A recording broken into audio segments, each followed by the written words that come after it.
श्री शिवाय नमस्तुभ्यम दोस्तों, जय श्री राम। भगवान आप सबकी मनोकामना पूरी करे। इसी कामना के साथ आज का वीडियो हम शुरू करते हैं।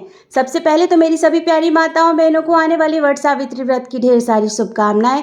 भगवान आप सबकी जोड़ी बनाए रखे और आप अपने पति की दीर्घायु के लिए जीवन पर्यंत वट सावित्री का व्रत करती रहे। इसी शुभकामना के साथ आज का वीडियो हम शुरू करते हैं। दोस्तों, आज की वीडियो में आपको संपूर्ण जानकारी देने वाले हैं पुरुषोत्तम मास। जी हाँ, साल 2026 में लग रहे हैं पुरुषोत्तम मास, जिसे अधिक मास या मल मास के नाम से भी जाना जाता है। ऐसे में बहुत सारे लोगों के मन में प्रश्न आ रहे हैं कि क्या इस साल अधिक मास लग रहे हैं यानी पुरुषोत्तम मास लग रहे हैं, तो क्या वे नया व्रत वट सावित्री का उठा सकते हैं या नहीं उठा सकते हैं। जिन बहनों की ठंड में शादी हुई है या अभी गर्मी के चलते शादी हो रही है, तो क्या वे नया व्रत उठा सकती हैं इस साल वट सावित्री व्रत का या नहीं उठा सकती हैं। इस विषय में आपको संपूर्ण जानकारी आज इस वीडियो में देने वाली हूं दोस्तों। तो पूरी जानकारी प्राप्त करने के लिए वीडियो को पूरा ध्यान से अंत तक देखिएगा, सुनिएगा। वीडियो पसंद आ जाए तो वीडियो को छोटा सा एक लाइक कर दीजिएगा और साथ ही साथ अपने ही चैनल को जरूर से सब्सक्राइब कर दीजिएगा। देखिए दोस्तों, अधिक मास जब प्रारंभ होते हैं ये हर 3 साल में एक बार लगते ही लगते हैं, यानी कि हर एक 3 साल में एक बार आते हैं। ऐसे में जो ग्रहों की स्थिति होती है वो अनुकूल नहीं होती है। अच्छे कार्यों को करने के लिए जो ग्रहों की स्थिति होनी चाहिए वो अनुकूल होनी चाहिए, लेकिन जब अधिक मास लगता है तो ग्रहों की स्थिति अनुकूल नहीं होती है। ऐसे में बहुत सारे जो मांगलिक कार्य होते हैं, जैसे कि सगाई, मुंडन, गृह प्रवेश, जमीन खरीदी, प्रॉपर्टी से रिलेटेड कोई भी कार्य, वाहन खरीदी, इस तरह के मांगलिक कार्य नहीं किए जाते हैं। विशेष तौर से इस माह में भगवान श्री हरि विष्णु की पूजा अर्चना पूरे भक्ति भाव से करनी चाहिए। ऐसा करने से भगवान श्री हरि विष्णु प्रसन्न होते हैं और अपने भक्तों पर कृपा बनाए रखते हैं। तो यहाँ पर तो मैंने आपको बता दिया है कि कोई भी मांगलिक कार्य नहीं किए जाते हैं, चूंकि ग्रहों की स्थिति अनुकूल ना होने के कारण।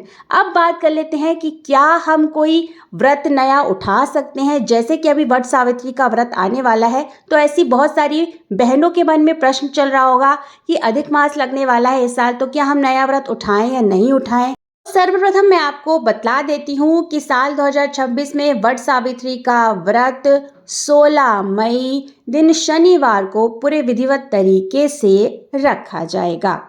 अधिक मास का जो प्रारंभ हो रहा है वो 17 मई साल 2026 दिन रविवार को हो रहा है और अधिक मास का जो समापन हो रहा है वो 15 जून साल 2026 दिन सोमवार को हो रहा है। तो ऐसे में अधिक मास जो लग रहे हैं वो वट सावित्री व्रत के ठीक एक दिन बाद लग रहे हैं। ऐसे में किसी बहनों को अगर नया वट सावित्री का व्रत उठाना है तो वे उठा सकती हैं। निष्फिक्र होकर आप व्रत उठा लीजिए, क्योंकि जो अधिक मास लगने की डेट है, जो दिनांक है, वो वट सावित्री व्रत के ठीक एक दिन बाद लग रही है। यानी कि वट सावित्री का व्रत 16 मई साल 2026 दिन शनिवार को मनाया जा रहा है और वहीं अधिक मास का प्रारंभ यानी कि पुरुषोत्तम मास का प्रारंभ 17 मई साल 2026 दिन रविवार को हो रहा है। तो ऐसे में यहाँ बिल्कुल भी प्रश्न नहीं उठता है कि आप नया व्रत नहीं उठा सकती हैं। लेकिन बहुत सारे लोगों के मन में इस बात की चिंता हो जाती है कि जिस साल अधिक मास लगता है क्या उस साल नया व्रत उठाया जा सकता है या नहीं उठाया जा सकता है। तो देखिए, अधिक मास जो लग रहा है वो व्रत के बाद वाले दिन से लग रहा है। तो ऐसे में बहुत अच्छा मौका है, अगर आपको नया व्रत उठाना है वट सावित्री व्रत का, तो आप निष्फिक्र होकर के बिना मन में शंका लिए आप वट सावित्री का नया व्रत उठा सकती हैं। यहाँ पर एक बात और स्पष्ट करना चाहूंगी।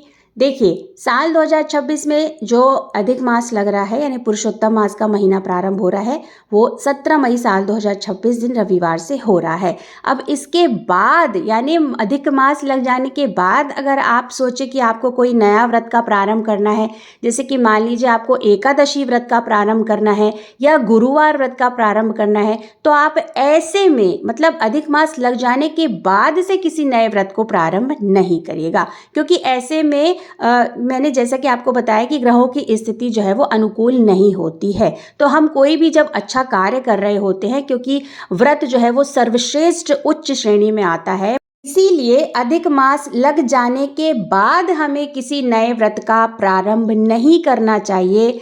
जैसे कि एकादशी हो गया, हफ्ते में जो हम व्रत रखना चाहते हैं, जैसे कि सोमवार हो गया, गुरुवार हो गया, या कोई भी व्रत अगर आप रखना चाह रहे हैं, उसका प्रारंभ करना चाह रहे हैं, तो अधिक मास के चलते यानी अधिक मास के लगने के बाद से आपको प्रारंभ नहीं करना है। बाकी आप पूजा पाठ दान पुण्य का काम कर सकते हैं। दान पुण्य करना भी इस महीने में विशेष तौर से उत्तम फलों की प्राप्ति देता है।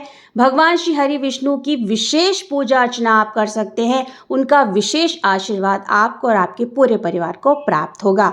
दान अपने सामर्थ्य के हिसाब से जितना हो सके आप इस महीने में कर दें। अगर आपके ग्रह की स्थिति अनुकूल नहीं है तो आपके दान पुण्य करने से भी आपके ग्रह स्थिति जो है वो अच्छी होगी, उत्तम होगी। अनजाने में किए गए पापों का भी नाश होता है। मैं यहाँ पर ये नहीं कह रही हूँ कि आप गलतियाँ करते जाएं, पाप करते जाएं और दान पुण्य करते जाएं, नहीं। अगर आपसे धोखे से अनजाने में किसी भी प्रकार का छोटा मोटा पाप हुआ है तो आप इस महीने दान पुण्य अवश्य करें। ऐसा करने से आपके पाप जो है वो नष्ट होते हैं। तो यहाँ पर मैंने आपको संपूर्ण जानकारी दे दी दोस्तों। आशा करती हूँ आपको ये वीडियो पसंद आया होगा। अगर वीडियो थोड़ा सा भी पसंद आया तो वीडियो को छोटा सा एक लाइक कर दीजिएगा, साथ ही साथ अपने ही चैनल को जो है सब्सक्राइब कर दीजिएगा दोस्तों। बहुत जल्द मिलते हैं एक नए वीडियो के साथ, एक नई जानकारी के साथ। तब तक के लिए श्री शिवाय नमस्तभ्यम दोस्तों, धन्यवाद।